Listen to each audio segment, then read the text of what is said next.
오늘은 성경의 좀 다른 부분으로 말씀을 좀 시작하려고 하는데요. 사무엘상 16장에 있는 내용입니다. 하나님께서 이스라엘의 첫 번째 왕으로 세우신 것이 사울인데, 사울이 성경에 보니까 하나님의 말씀을 버렸다 할 정도로 하나님 말씀에 불순종했습니다.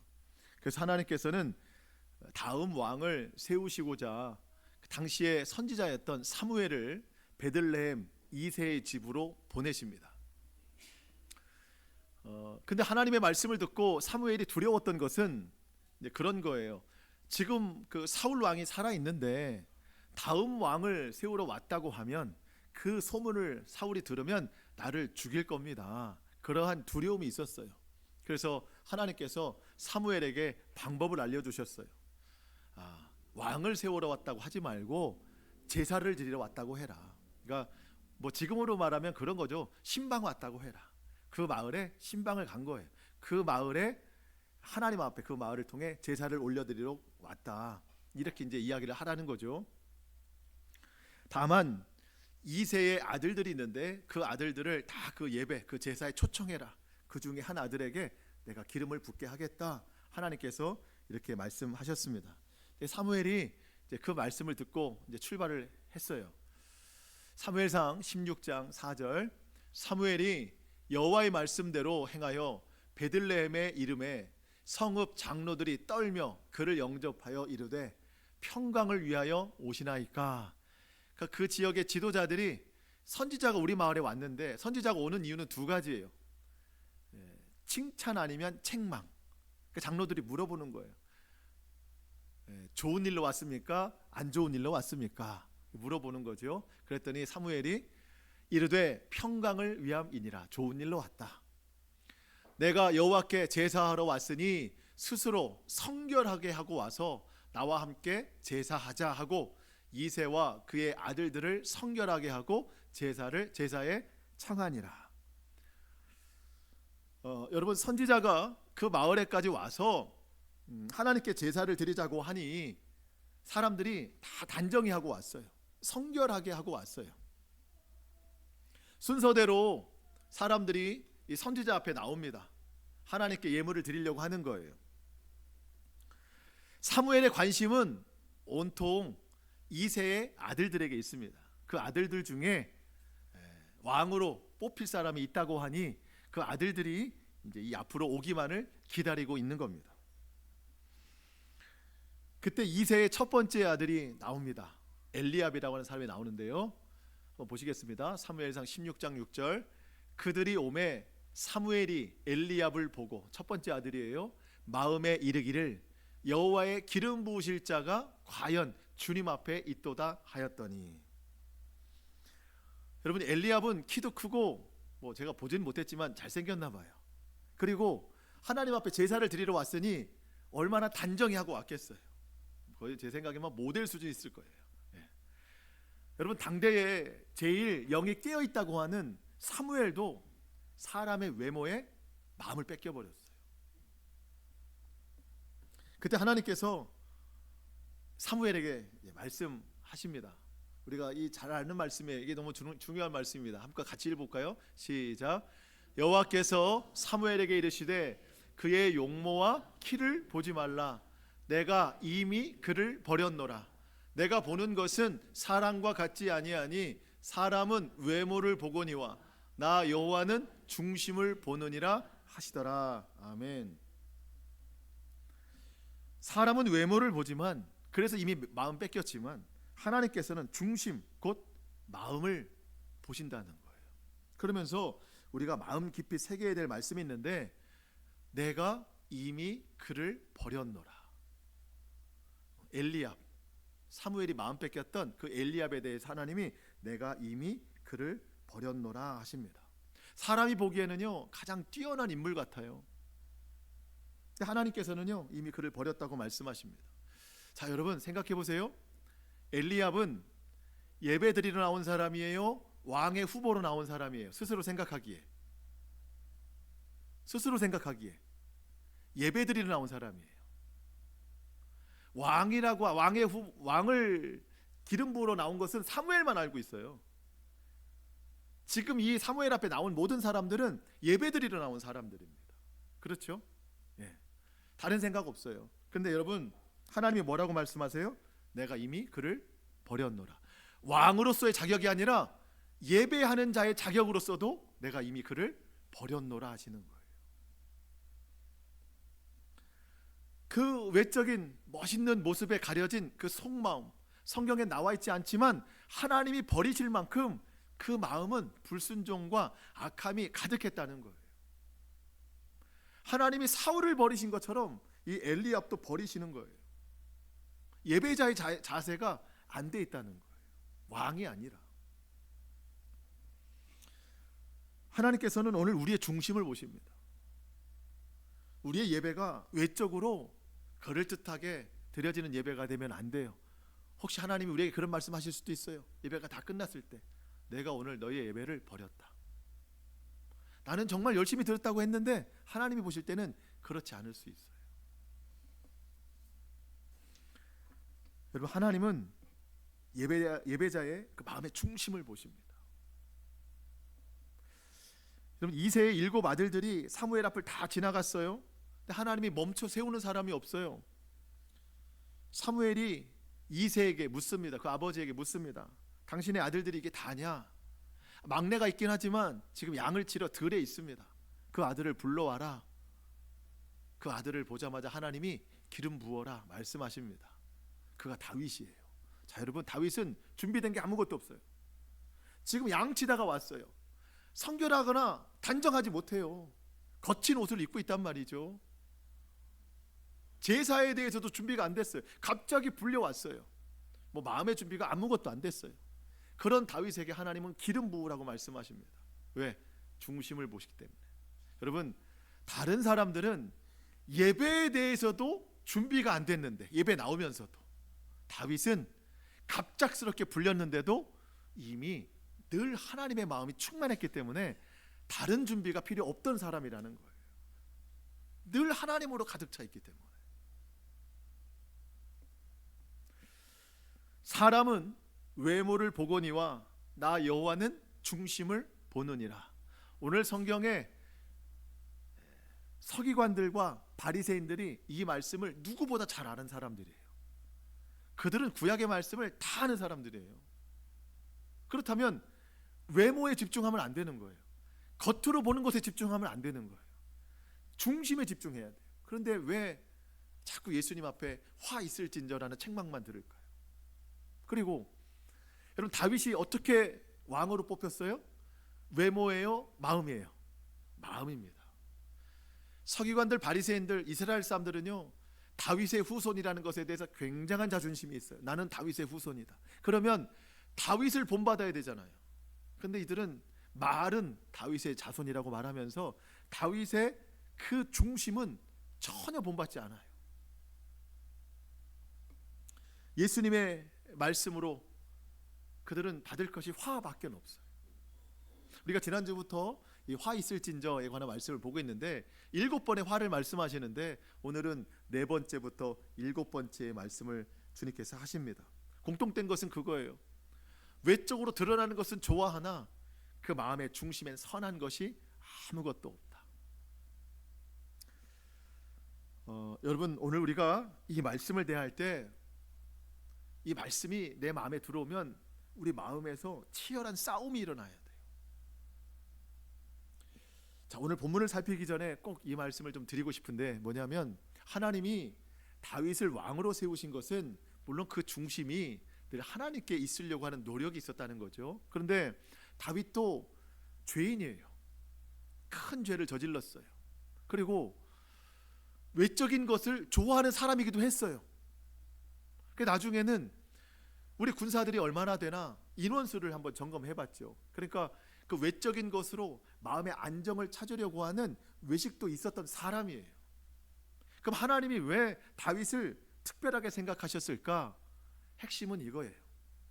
늘 하나님을 사랑하고 그 마음에 하나님 두기를 원하지만 다른 마음, 죄의 마음, 불순종의 마음, 음행의 마음, 인간적인 욕심, 이런 것이 마음에 들어올 때 괴로워했다는 거예요.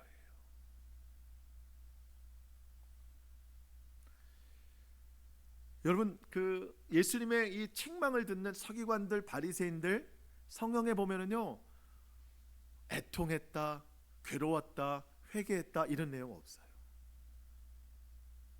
분명히 책망도 들어요. 오늘 예수님으로부터 처음 듣는 책망이 아닙니다. 세례 요한 때부터 계속 너희는 독사의 자식들이다, 회개하라, 천국이 가까이 왔다, 계속 회개를 외쳤는데도요, 이들은 그 말씀을 듣지 않았어요. 마음에 괴로움이 없어요. 애통함이 없었습니다. 여러분, 외식하는 서기관들과 바리새인들이 더 큰 문제는, 외식보다 더 큰 문제는 그 외식하는 습관에 대한 마음의 괴로움이 없다는 겁니다. 마음의 괴로움이 없다는 것은요, 마음이 굳어졌다는 겁니다. 성경에는 감각이 없어졌다, 그런 사람들을 성경은 이방인이라고 말합니다. 바리새인들, 서기관들은요, 스스로 하나님의 백성이라고 말은 하지만 그 행동이 자기 스스로 이방인이 되어가고 있는 사람들입니다. 성경을 한 구절 보시겠습니다. 에베소서 4장 17절로 20절인데요. 그러므로 내가 이것을 말하며 주 안에서 증언하노니 이제부터 너희는 이방인이 그 마음에 허망한 것으로 행함같이 행하지 말라. 그러니까 이방인처럼 살지 말라는 겁니다.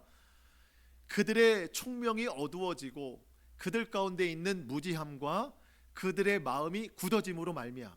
이방인들은 마음이 굳어졌어요. 하나님의 생명에서 떠나 있도다. 그들이 뭐 없는 자예요? 감각 없는 자가 돼요. 영적인 감각이 없어졌어요. 그러니까 회개를 안 해요. 자신을 방탕에 방임하여, 감각이 없으면은요, 늘 방탕한 삶을 삽니다. 모든 더러운 것을 욕심으로 행하되, 마음에 욕심만 있어요. 감각이 없으니까. 근데 우리는 오직 너희는 그리스도를 그같이 배우지 아니하였느니라. 여러분, 마음에 고통이 있어야 돼요. 나는 왜 이렇게 예수를 믿으면서도 외식하는 사람으로 살까? 왜 형식적으로 예수를 믿을까? 왜 나는 아직도 마음에 이 죄가 남아 있을까? 다윗도 완전치 않았어요. 하지만 그런 마음이 들어올 때 늘 괴로워했단 말이죠. 하나님이 저는 우리에게 바라시는 것이 그거라고 생각해요. 물론 온전한 심령이면 참 좋겠지만 우리 그럴 수 없다는 걸 알아요. 노력은 하되 마음의 괴로움도 함께 있어야 된다. 오늘 그러한 관점으로 좀 말씀을 좀 살펴보려고 합니다. 자, 오늘 본문 23절입니다. 23절. 화 있을진저 외식하는 서기관들과 바리새인들이여, 너희가 박하와 회향과 근체의 11조는 들이되 율법에 더 중한 바 정의와 긍휼과 믿음은 버렸도다. 그러나 이것도 행하고 저것도 버리지 말아야 할지니라. 가끔 저 그럴 때 있어요.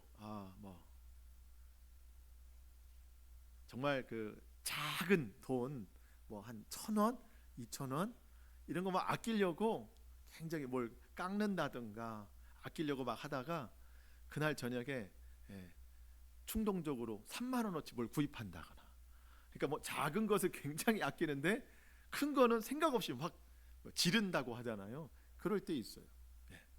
지금 이 바리새인들의 신앙의 모습이 그렇다는 거예요. 그 다음 절 보니까 하루살이는 걸러내는데 낙타는 완전히 삼킨다는 거예요.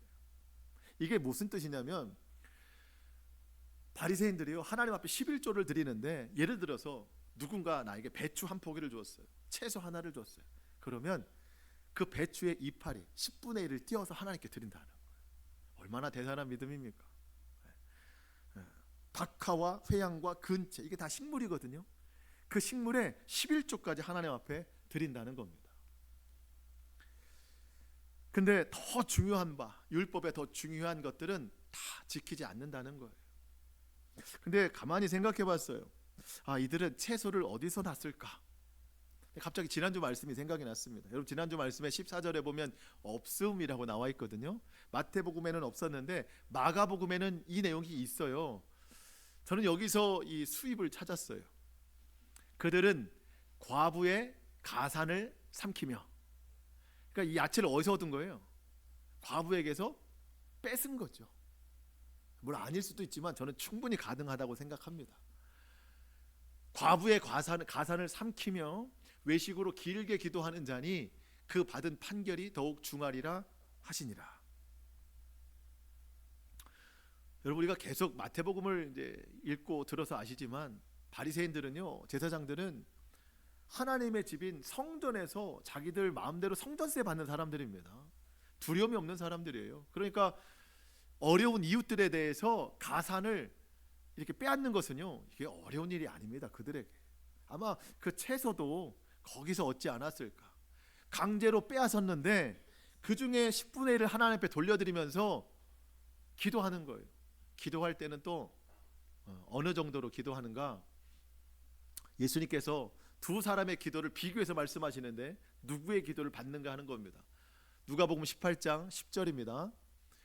두 사람이 기도하러 성전에 올라가니 하나는 바리새인이요 하나는 세리라. 바리새인은 세리와 같이 기도 안 합니다. 서서 따로 기도하여 이르되 하나님이여, 나는 다른 사람들 곧 토색, 불의, 간음을 하는 자들과 같지 아니하고 저 옆에서 기도하는 세리와도 같지 아니함을 감사하나이다. 나는 일회에 2번씩 금식하고 또 소득의 11조, 심지어 채소를 얻어도 11조를 하는 사람입니다. 13절. 그런데 세리는 멀리 서서 감히 눈을 들어 하늘을 쳐다보지 못하고 다만 가슴을 치며 이르되 하나님이여, 불쌍히 여기소서, 나는 죄인이로소이다 하였느니라. 마음에 괴로움이 있는 사람입니다. 누구의 기도를 하나님이 들으시겠냐는 거예요. 제가 과장되게 설명한 점은 분명히 있을 수 있습니다. 여러분, 가부의 가산을 빼앗아서 하나님, 제가 이것의 10분의 1을 드리겠습니다 라고 그렇게 자랑스럽게 기도하는 사람이 있는가?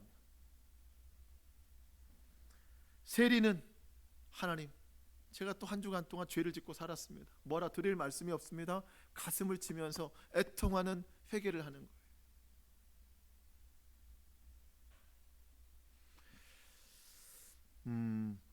만약에 여러분, 제가 여기서 하나님 앞에 저 혼자 막 기도해요. 근데 여러분 들으라고 기도해요. 개인 기도하는데 하나님, 저는 저 뒤에 앉아있는 성도들과 같지 아니하시니 감사합니다.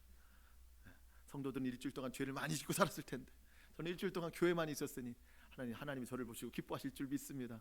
하나님, 제가 저들과 같지 아니하니 감사합니다. 여러분, 이래봐요. 다음 주에 교회 아무도 안 오죠. 여러분, 이 기도를 하나님 받으시겠냐는 거예요. 이 기도를. 예수님은 그러한, 물론 11조를 했다, 작은 것에 있어서 그 매우 훌륭한 점입니다. 주님이 말씀하십니다. 너희는 그것도 행하고 이것도 버리지 말아야 된다. 11조 하는 것 중요해요. 여러분, 11조는 진실함으로 또 정확하게 하는 겁니다. 하나님 그 중심을 보시는 거예요. 그렇지만 예배 드리고 예물을 드렸다고 해서 모든 것을 다 한 건 아닙니다. 이것도 하고 그것도 하라. 예배를 드렸으면 예배에 합당한 삶을 살아내라는 거예요. 정의와 긍휼과 믿음의 삶을 살아내라. 과부의 가산을 뺏지 말고 긍휼히 여기라는 거예요. 믿음으로 살라는 겁니다. 하나님이 그것을 기뻐하세요. 25절 26절입니다. 화 있을진저 외식하는 서기관들과 바리새인들이여, 잔과 대접의 겉은 깨끗이 하되 그 안에는 탐욕과 방탕으로 가득하게 하는도다. 눈먼 바리새인들이여, 너는 먼저 안을 깨끗이 하라. 그리하면 겉도 깨끗하리라. 자, 여러분, 서기관들 바리새인들은요, 겉모습은 매우 경건해 보입니다. 이마에 또 이 손목에 경문의 띠를 넓게 하고 다닙니다. 제가 궁금해서 인터넷에 한번 찾아봤어요. 이게 도대체 뭔가. 근데 실제로 있더군요. 실제로 그 상자를 여기다 매달고 다녀요. 여기 말씀이 들어가 있는 상자를 이마에 매달고 다닙니다. 그리고 손목에도 그 상자를 매달고 다니는데 이 띠가 얼마나 넓고 긴지 이 끈을요 손목에 다 감고 다니더라고요. 이마도 그렇고 옷술, 옷에 있는 술, 이 끈도 굉장히 깁니다. 여러분, 근데 그게 성경 시대 사진이 아니고, 그때 사진이라는 게 없잖아요. 지금도 그렇다는 거예요. 지금도 이스라엘에 가면 사람들 그러고 다녀요.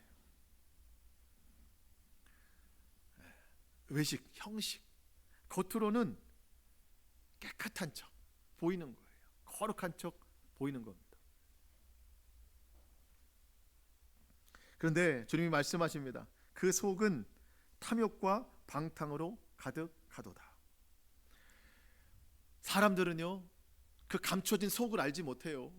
하지만 그들의 경건, 이 겉모습의 경건을 보고 칭찬을 합니다. 부러워합니다. 그렇지만 하나님은 다 아세요. 하나님은 중심을 보시는 분이시기 때문에. 여러분, 오늘 우리 어떤가요? 우리가 오늘 겉모습을 깨끗이 하되 혹시 속은 탐욕과 방탕으로 가득하지는 않은가?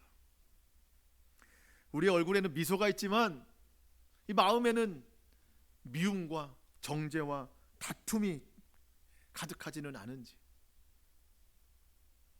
하나님 앞에서는 이렇게 경건한 모습이지만 교회 성전 문만 열고 나가면 세상과 똑같은 사람으로 살지는 않는가? 여러분이 저의 속을 모르고 저도 여러분의 속을 모릅니다. 우리는 서로 몰라요. 그냥 이 겉모습만 알아요. 근데 하나님은 다 아십니다.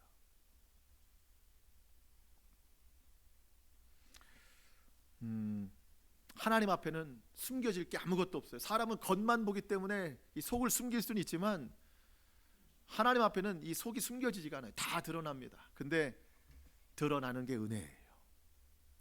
드러나지 않고 지옥 가는 것보다 드러나고 부끄러움 당하지만 그렇게 회개하고 정결하게 천국 가는 것이 더 낫다는 표현이 아니라 반드시 그래야 되는 거죠. 예수님께서 서기관들, 바리새인들 그 속에 있는 부끄러움들을 계속 말씀하시는데 이들은 괴로워하지 않아요. 애통해하지 않습니다.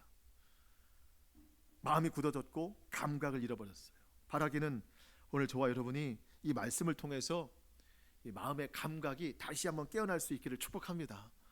애통함이 있어야 돼요. 괴로움이 있어야 됩니다. 27절 보니까 여섯 번째 화를 말씀하시는데 너희는 회칠한 무덤과 같으니, 회칠한 무덤 같으니 겉은 아름다워 보이나 그 속은 죽은 뼈와 온갖 더러운 걸로 가득하도다. 이스라엘은 세 번의 큰 절기가 있습니다. 세 번의 큰 절기. 우리로 말하면 맥추절, 추수감사절, 부활절, 이렇게 우리로 말하면 이 세 번의 절기를 예루살렘 성전에 모여서 하나님 앞에 일주일 동안 예배를 드리는 거예요. 그들은. 자, 그런데 예루살렘 성전을 가는데 순례객들이 있어요. 해외에서 오기도 하고 지방에서 오기도 하고. 근데 예루살렘에 이제 거기 가다가 무덤이 있는데, 개인의 무덤들이 있는데 그 무덤에 스치거나 그 무덤에 앉아 있으면 부정하게 돼요. 그런데 우리처럼 딱 눈에 띄는 그런 무덤이 아니라 그들은 그냥 자연 속에 가려진 잘 모를 수 있는 무덤이에요. 그래서 그 무덤에 스치거나 앉아 있으면 일주일 동안 부정하게 돼서 절기를 지키지 못하는 건 당연하고 혼자 격리돼서 살아야 되는 겁니다. 그래서 무덤의 주인은 이 절기를 앞두고 며칠 전에 이 하얀 석회가루를 거기다 무덤에 막 뿌려 놓습니다. 그래서 이건 무덤입니다 라고 하는 표를 내야 되는 거예요. 근데 순례객들이 멀리서 오면은요, 낮에는 그 석회가루가 반짝반짝 빛납니다. 근데 그 속에 뭐로 가득해요? 죽은 뼈, 그리고 온갖 더러운 것들로 가득한 거예요. 예수님이 그 말씀으로 책망하시는 거예요. 너희는 회칠한 무덤과 같다. 겉은 반짝반짝 빛나는 것 같지만 그 속에는 온갖 살인과 죽은 뼈와 생명 없는 것과 미움과 다툼과 정욕과 음행과 탐욕으로 가득하다.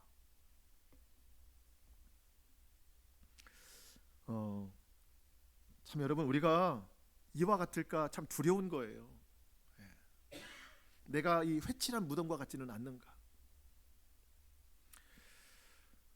우리는 이 말씀에서 누구도 자유할 수 없다고 저는 생각합니다. 저도 그렇고 우리 모두가. 우리 겉으로 가려진 이 마음의 모든 악한 것들, 모든 악한 것들을 말씀으로 다 비춰내서 다 끌어내야 됩니다. 그리고 하나님의 말씀으로 채울 수 있어야 돼요. 여러분, 비어 있으면 뭔가 또 채워지거든요. 마귀가 더 악한 것을 가지고 들어온대요. 그러니까 비워내면 더 생명력 있는 것으로 채워야 됩니다. 저는 두 가지라고 생각하는데, 하나는 성령으로 채워야 돼요.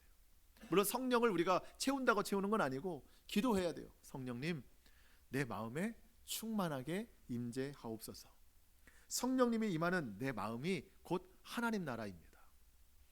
성경 구절 보겠습니다. 고린도전서 3장 16절 17절인데요. 같이 한번 읽어볼까요? 시작. 너희는 너희가 하나님의 성전인 것과 하나님의 성령이 너희 안에 계시는 것을 알지 못하느냐? 누구든지 하나님의 성전을 더럽히면 하나님이 그 사람을 멸하시리라. 하나님의 성전은 거룩하니 너희 마음도 이제 거룩해야 된다는 거예요. 우리의 마음이 거룩하려면 성령님이 있어야 돼요. 성령님은 초청해야 됩니다. 기도해야 돼요. 늘 기도해야 됩니다. 성령님, 내 마음에 충만하게 임재하옵소서. 그래서 그 성령의 능력으로 우리의 속사람, 우리의 속마음이 강건해야 됩니다.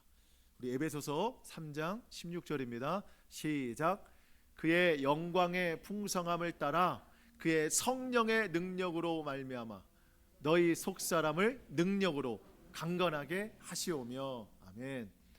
성령으로 말미암아 능력으로 우리의 속사람이 강건하게. 이 기도예요, 기도. 하나님, 성령님이 내 안에 충만하게 하셔서 그 성령의 능력으로 나의 속사람이 강건케 하옵소서. 기도하는 겁니다. 자, 두 번째, 우리의 속을 채우려면 하나님의 말씀이 필요한 거예요. 하나님의 말씀이 없으니까 감각이 없어요. 마음이 굳어져요. 하나님의 말씀은 살아있고 운동력이 있거든요. 말씀이 없으니까 자꾸 내 입에서 세상적인 것, 미움, 다툼, 정욕, 탐욕, 원망, 불평이 나오는 겁니다. 하나님의 말씀이 있으면 찬송이 나오고 감사가 흘러나와요. 자, 골로새서 3장 16절입니다. 같이 한번 읽어볼까요? 시작. 그리스도의 말씀이 너희 속에 풍성히 거하여 모든 지혜로 피차 가르치며 권면하고 시와 찬송과 신령한 노래를 부르며 감사하는 마음으로 하나님을 찬양하고. 하나님의 말씀이 풍성해야 감사하고 찬양할 수 있다는 거예요. 감각이 깨어날 수 있다는 겁니다. 여러분, 그래서 우리가 외식적인 신앙, 형식적인 신앙이 되지 않도록 늘 기도하시고 늘 말씀으로 충만한 삶이 되실 수 있기를 축복합니다. 마지막 7번째 화가 29절에 나오는데요. 자, 29절 30절입니다. 여러분 잘 한번 보세요. 화 있을진저 외식하는 서기관들과 바리새인들이여. 자, 여기까지 똑같죠. 너희는 선지자들의 무덤을 만들고 의인의 비석을 지금 꾸미면서 그들이 뭐라고 말하냐면 30절, 만일 우리가 조상 때에 있었더라면 우리는 그들이 선지자의 피를 흘리는데 참여하지 아니하였으리라 하니. 자, 지금 이 선지자들, 아니 그 바리새인들이 그 과거의 구약의 선지자들 무덤을 지금 새롭게 지금 담고 있어요. 그러면서 하는 말이, 우리 조상들은 정말 심했어. 아니, 하나님이 그렇게 말씀을 전해주시기 위해서 보내신 선지자들을 다 죽여서 이렇게 하나님 말씀을 불순종했으니 정말 얼마나 하나님이 그들을 악하게 보실까. 그들은 참 너무해 라고 생각하고 있다는 거예요. 근데 예수님이 뭐라고 말씀하시냐면, 너희도 그들과 다르지 않다.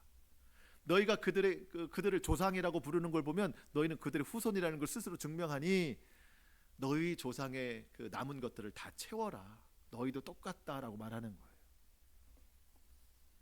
여러분, 우리도 그렇게 적용할 수 있어요. 우리가 성경을 보면서 아니, 서기관들 바리새인들은 왜 저래? 주님이 말씀하시면 어느 정도 깨닫고 회개하고 돌이켜야지, 나라면 그러지 않을 것 같아 라고 하는 마음도 똑같다는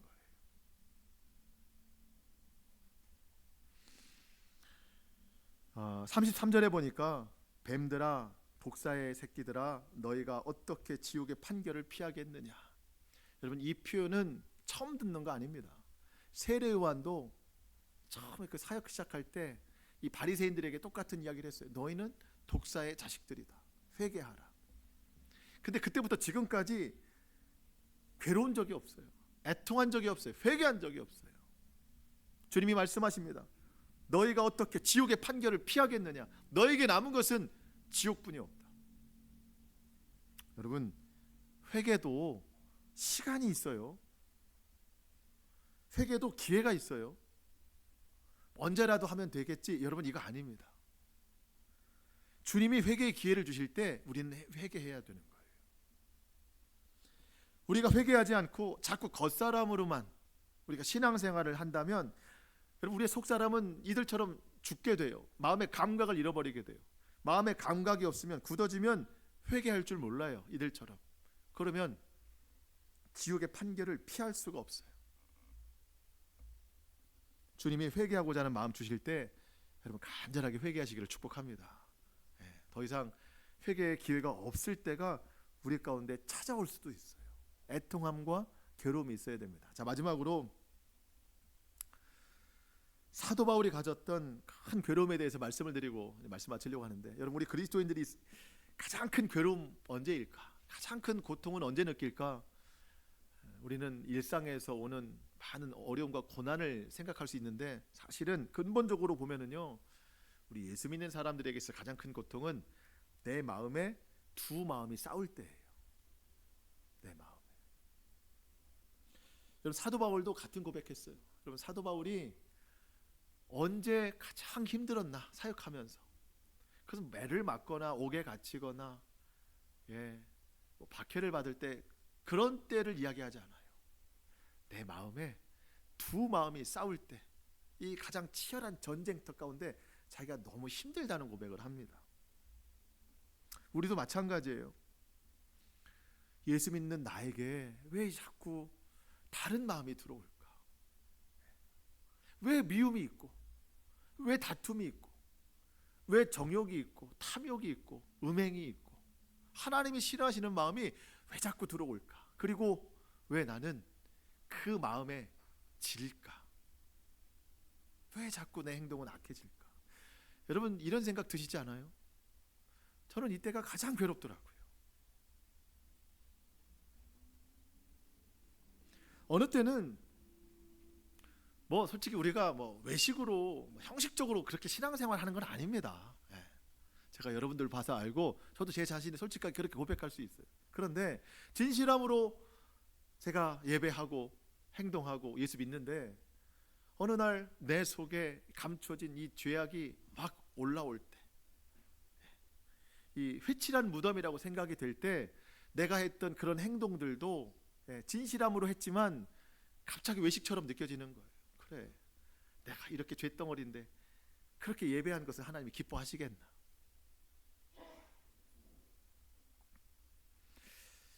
사도 바울도 이와 같은 고백을 했어요. 로마서 7장 22절로 24절인데요. 내 속사람으로는 하나님의 법을 즐거워하되, 예수 믿는 사람들은요 다 하나님을 기뻐합니다. 그런데 내 지체 속에, 내 마음에서 한 다른 법이 내 마음의 법과 싸워.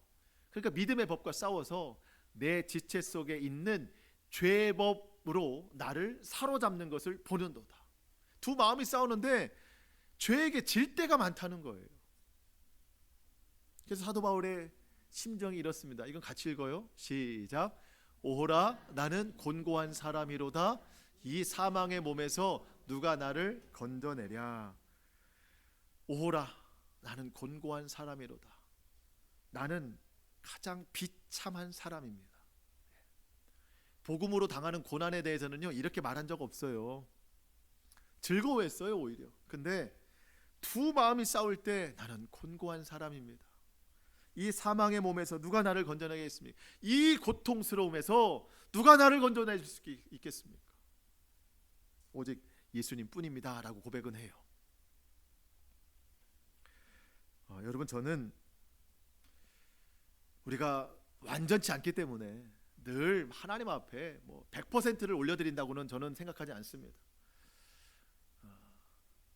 잘 믿어보려고 하고 잘 순종하려고 하고 일주일 동안도 영적으로 열매 맺으면서 살려고 하는데 그때마다 죄의 법 아래로 내가 끌려 내려가서 내 마음에 악함이 있고 미움이 있고 또 실제적으로 행동이 그렇게 나올 때 최소한 우리 마음에 오호라 나는 곤고한 사람이로다. 이 진실한 애통은 잊지 말아야 된다는 거예요. 이것마저 없어지면은 우리 감각 없는 자가 돼요. 서기관들 바리새인들이 되는 거예요. 여러분 우리가 믿음으로 살려고 노력은 하되 반드시 노력해야 됩니다. 주님의 장성한 분량에까지 나아갈 수 있도록 성장하고 성숙해야 됩니다. 그건 틀림없는 이야기지만 그러다가 넘어지는 일이 있을 때 오늘 이 바울과 같은 나는 비참한 사람입니다. 이렇게 마음에 괴로움과 애통함이 있어서 회개하고 다시 마음의 감각을 깨워서 주님께로 나아가는 저와 여러분 될 수 있기를 축복합니다. 그래서 예배뿐만 아니라 삶의 모든 과정에서 하나님이 기뻐하실 만한 신실한 또 진실한 거룩한 삶을 올려드리는 저와 여러분 될 수 있기를 주님의 이름으로 축복합니다. 아멘. 기도하시겠습니다.